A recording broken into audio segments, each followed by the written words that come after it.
Hello and welcome to Cut Through, Crikey's spin-free analysis of Australian news, politics and power. I'm your host, Crystal Andrews, and today I'm joined by politics reporter Anton Nilsson to talk about how big tech is able to control just about everything. Anton, welcome to Cut Through. Thank you very much. So, Anton, this year you've been working with an international team of investigative journalists to uncover exactly how the global big tech giants can bully governments and regulators and policymakers all over the world. And I'm talking down to the specific strategies, exactly how they do it. One part of this investigation revealed that former UK Labor Prime Minister Tony Blair had been ingratiating himself with Larry Ellison, the American software centibillionaire and the world's second richest man. And it is a really fascinating, damning story. I will put the link in the episode description so everybody who hasn't read it can do so. But the piece starts with a really stark scene at this global summit event in Dubai in February, where Blair is on stage and he's interviewing Ellison, who's been, beamed in by video link, and he's blown up on the screen, kind of like huge, larger than life. Blair asks him, tell us a bit about what, because you're right at the forefront of this revolution, what it means for what government should do. The first thing a country needs to do is to unify all of their data so it can be consumed and used by the AI model. So Anton, maybe to start us off, you can tell me, what the hell is Tony Blair up to here? What is going on? So Tony Blair's second act after leaving public office has been as kind of a tech evangelist / consultant for hire. And his organization, the Tony Blair Institute, is kind of a mega think tank. Has a turnover of more than 200 million Australian dollars, 1,000 staff working in dozens of countries. And one of its major focuses is on the future of AI. It's notably big. I think it's described as, having US levels of funding. For a UK organisation, that's the first little red flag that's going up. I guess the next question is, Larry Ellison appears to be one of those funders. What is he interested in particular? Ellison and Blair have had this long-running close business and friend relationship. They're definitely interested in taking advantage of the future boom of AI. Specifically, they want to use AI to harness the huge National Health Service dataset in the UK. It's one of the most significant population data sets that exists. And they believe it's, fragmented, not being used to its full potential. And they would like to open it up for private companies because when it comes to AI, data sets is where the real money can be made and the real power can be kind of created. So Ellison's interested in getting someone to unlock the national scale NHS health data specifically to power some sort of AI model. And it seems like he's going through the Tony Blair Institute, the think tank, to do that. It raises some alarms for me. I can't imagine everybody in this organization is necessarily on board. That's right. Ellison has at times been one of the richest people in the world. He co-founded this company called Oracle. And there's a couple of instances that we have covered where the Tony Blair Institute is strongly suggesting that Oracle should maybe deliver these services to the government, and some former and current employees found the culture a bit toxic in there. The money that they're receiving has kind of pushed everything into overdrive and blurred the boundaries of whether you're lobbying on behalf of Oracle or not. That's according to some of the people who are or have been insiders at the company. What was the original mission of the Blair Institute supposed to be? Like, does this sit quite far outside the original remit, or is this kind of within the wheelhouse of what Blair had always intended to do with this organization? Well, you know how it is with think tanks, that they're always kind of wishy-washy. It's just vague enough to keep it open. A lot of LinkedIn speech kind of. So they say on their top line on their website is, we help governments and leaders get things done. that's not that specific. I think you can fit anything you want in there. It's just one example of the many stories that this investigative series explored in terms of people in government, how they build these relationships with tech executives, CEOs, founders. Lots of these guys are billionaires, and they build relationships that start to reach into areas that do go beyond tech and innovation and do go beyond the remit of what you might think is expected or reasonable. And, there is one example just from the news cycle this week that I think kind of illustrates how far-reaching this can be and how these tech companies and the people who work in and around them can get incredible levels of access in ways that you wouldn't expect. So this week, Donald Trump has released his so-called peace plan for Gaza, which involves creating a board of peace, which would oversee every aspect of the new and de-radicalized Gaza. And for people who are listening to this rather than watching it on YouTube, I'm using air quotes for almost all of those words. So Trump has appointed himself as one of the members of this so-called Board of Peace. And Trump, as we know, is connected to several tech billionaires who bankrolled his successful second presidency: Elon Musk, Mark Zuckerberg, Jeff Bezos, and yes, Larry Ellison. Wouldn't you know it? Ellison's pal, Tony Blair, is also going to be one of the members on the Gaza Board of Peace. Never mind the fact that he has been directly responsible for the deaths of hundreds of thousands of Iraqis in the Iraq War. Put that to the side. He's also involved in this. And the leaked version of the Gaza peace plan, which we have published in full on Crikey, so I'll also put the link to that in the description. But it also suggests some other names: the American billionaire investor Mark Rowan, who has made also a significant amount of money from tech and telecoms. Also, the Egyptian tech and telecom billionaire Naguib Sawiris. They have also been named as potential board members. And again, I think that just goes to show where some of these names pop up. But the thing is that I guess those are the really big names. Those are almost celebrity level status. And that's what people are familiar with hearing news stories about and hearing headlines about. But something that I took away from the series that you worked on is it's not just these big guys. It's not just the heads of state and the heads of companies. The intertwined nature of policymaking and tech, it goes down throughout like all levels of government and all levels of these companies. Could you tell us a little bit about what happens at some of those lower levels? The lobby methods that we looked at, which were deployed all around the world, they would range all the way from the top of the companies. Mark Zuckerberg would speak to Josh Frydenberg on the phone during negotiations about the news media bargaining code in Australia, and all the way down to kind of regional executives who would do public lobbying or appear at hearings, write submissions. We interviewed Google's former head of news, Richard Gingras, and he was asked about what we called a playbook, a lobbying playbook. And his response was that he wouldn't call it a playbook, that's far too structured. But he said, quote, "We're not entirely stupid. If you get hit by a 2x4 enough times, you might learn to duck," which I thought was a pretty interesting response. A very interesting response. So what does he mean by that? How are we supposed to interpret that statement? I think he's acknowledging that they did take a global approach to it, because so when it comes to the bargaining code, I'll explain what that is first. In Australia, during the Morrison government, there was an argument being made that platforms like Meta and Google should compensate news outlets because those tech platforms use content created by journalists, and journalists should get paid for that.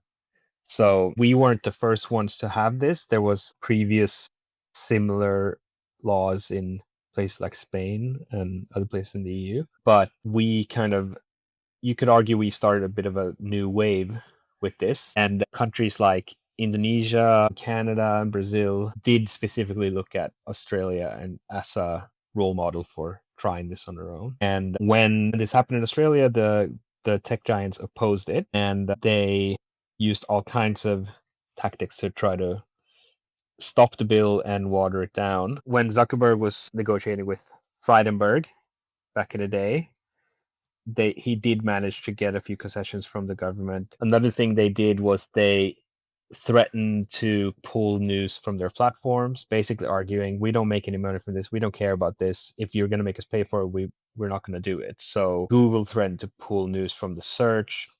Meta did cancel news links on their platforms for a while. And Yeah, you might I- remember that it was during a lot of natural disasters I over here. do remember. I think this was around 2021, and they killed all links for a day on Facebook. It was all part of this sort of ongoing back and forth between the platforms, between Meta, which I think at that time was still Facebook, but between the platforms and the government over these laws, and sort of them. I don't know if they were like trying to call the government's bluff, or trying to sort of show that they were not afraid to make good on the promise to boot news from the platform if the laws weren't watered down. But I remember that so clearly. Exactly. That was pretty drastic Measures. tactics. Yeah, measures, you can argue. They did the same thing in Canada, but actually they had it way worse over there. So if I'm not mistaken, it's permanent there. Yes, you still can't view news links or even news accounts on Meta platforms, Facebook as well as Instagram. So if you're in Canada, sadly, you won't be able to see Crikey on social media. Those are just a few examples, but then you have Trump coming back into office. We saw in Australia pretty immediately, even before he got in, before he was inaugurated, how people started kind of preparing for the worst with trade rules, tariffs, because he signaled quite clearly that he was going to be very close with the tech CEOs and very against anyone, in his view, taking advantage of American companies. Canada tried to implement a digital services tax, which would have basically made big digital companies pay a 3% levy. And Trump specifically called it out and said he would retaliate with extra tariffs, and they ended up scrapping that idea. And Trump said, great, no extra tariffs for you. So it's extremely obvious use of tariffs to change regulation abroad, and that obviously was to the tech giants' benefits because they would not like to pay that extra levy. There hasn't been such a overt tactic applied to Australia, but I would imagine that the Albanese government is definitely aware that this is not an impossibility for us either. Labour is proposing a new version of the News Media Bargaining Code called the News Bargaining Incentive. Basically, that's going to shut a loophole that made it so that these platforms could avoid paying news publishers. The argument they'd made previously had been, we don't care about news. We could just stop providing news, therefore we don't have to pay. That would not be allowed under this new proposed law. It would basically be a levy applied to these companies that they can avoid by striking deals. So it's a tougher version of the same thing. They proposed that in December, in other words, after Trump was reelected, but before he got back into office. And since then, very, very little has happened on it. And the theory is that it's because of fears of Trump tariffs and pressure from the US. That is definitely worth highlighting, that the majority of the companies that we're talking about are American companies. Meta, the likes of Google, the likes of Amazon, Microsoft. The only sort of mainstream example I can think of that is not currently American owned is TikTok, which is owned by Chinese company ByteDance. But of course, that is still a live question mark over what happens with the bid to sell off part of that, at least to the Americans. This has been all happening over quite a long period of time, and the tech companies are only sort of amassing more and more power that they're kind of trying to use to squeeze governments all over the world. Would that be a fair assessment of where this series kind of went? I feel like if I were tech CEO, I would probably try to make the most out of this moment right now and really hammer this while Trump is in, because Trump is a great friend of theirs and is not afraid to use US power and trade power in ways that would have seemed probably unthinkable a couple of years ago. So it's hard to say, but yeah, it's a bit of a gold rush when it comes to AI. And another topic we brought up in our series is data centers, which are required to power AI, and they are also a big money makers for the people who get on the right side of those deals. So I think there's a bit of a sense of a gold rush, and everyone's trying to make as much money as they can before regulation catches on. That certainly seems to be the next frontier. Previously, it perhaps has been more like the examples of the news bargaining code, the teen social media ban, things like that, where it's, related directly to their sort of digital products, and people think tech companies online in that sense. But increasingly, it is becoming around property development, who can buy land, how much land they can buy, what you can use it for, permits, zoning, all that sort of thing, because they need the physical land to plop these data centers on. They need resources, they need water, they need electricity to power these data centers, an immense amount of water and electricity. Those centers obviously sit on land in sovereign countries like Australia, and there is a whole new set of rules, regulations to play by, and a whole new world of influence for them to sort of peddle in. Yeah, that's right. Some of these places in Latin America, where our colleagues on this project interviewed people, who live in the vicinity of these mega data centers, they are struggling with not having enough water, and I think it is a very very unclear who's going to actually pay the price in the end for this AI revolution. It's interesting because part of this series that focused on Australia was looking at how Australia was used as like the test guinea pig almost for what strategies would be effective, and then they would take those strategies and use them in other countries overseas. But it sounds like when it comes to the data centers issue, it's actually kind of the other way around, that is playing out in other regions like Latin America, and we in Australia haven't had it to the same extent yet, and we perhaps should be looking at those regions for kind of the lessons in how they're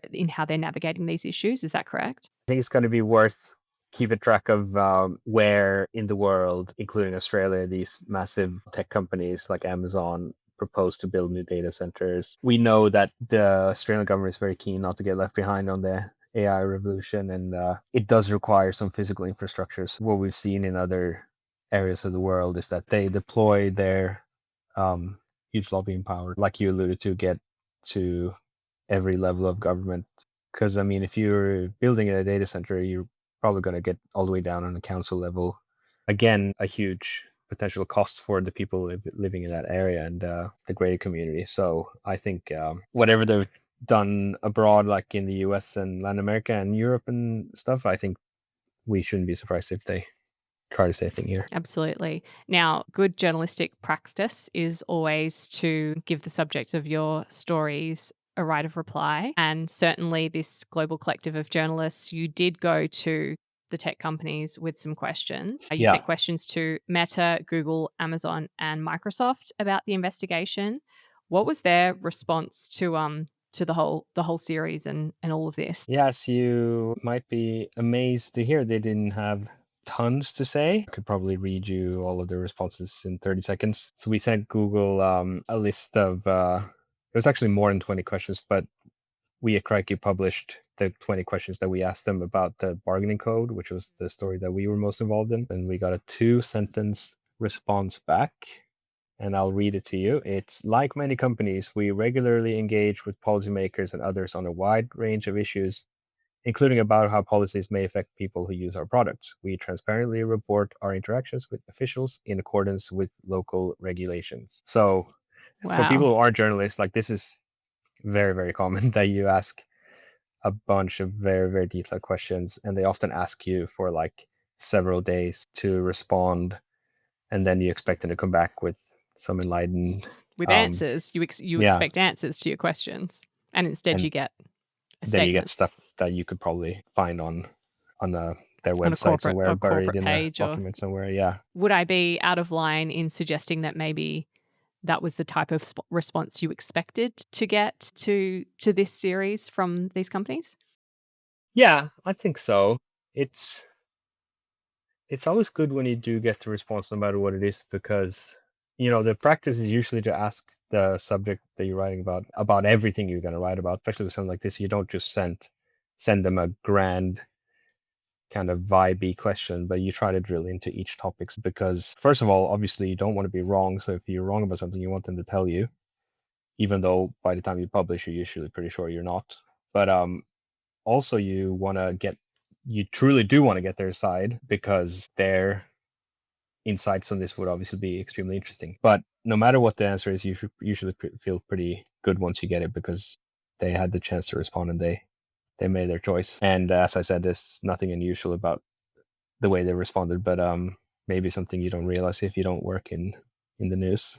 Yes, and how hard it can be to squeeze information out of these people. Explains why often it will come from former executives. You mentioned Gringus, like he's speaking in a capacity as someone who used to do that role, not someone who was currently, he's not currently working at Google, and that's the basis on which he feels like he's able to answer those questions. This was a really big, ambitious series. It covers so many regions of the world, which can be a lot, I think, for readers sometimes to get their heads around. So if there was one takeaway that you as the journalist working on this would advise people to really be the lesson from this series, what would that be in your opinion? This is going to sound really wishy-washy, but I think it's all of these things are global in nature, but also the more you drill into each country, they take on a national character. I think Australians, like any country, probably are mostly interested in what happens in Australia, but you could definitely gain a way greater understanding if you broaden your horizon a bit and look at how these things are replicated around the world. I think this goes for all kinds of news, actually. It's always good to look at how the same story gets reported in other countries, what differences there is in how whatever stakeholder it is about, how they present their version of the story. Sometimes it can be very interesting to compare. Anthony Albanese goes to the UK. We will all report that in one way, but then the UK media will focus on like totally surprising aspects of it. Or AUKUS, where we care about it so much, and US, no one knows what that is. It's a fantastic tip. Thank you so much for giving me your time today, Anton. I really appreciate it. Thank you very much. If you're listening to us on a podcast app, don't forget to subscribe, rate, and review Cut Through. And if you're watching on YouTube, please subscribe to our channel. It all helps Crikey grow and gets our independent journalism out to more people. That's all for now. We'll be back next week.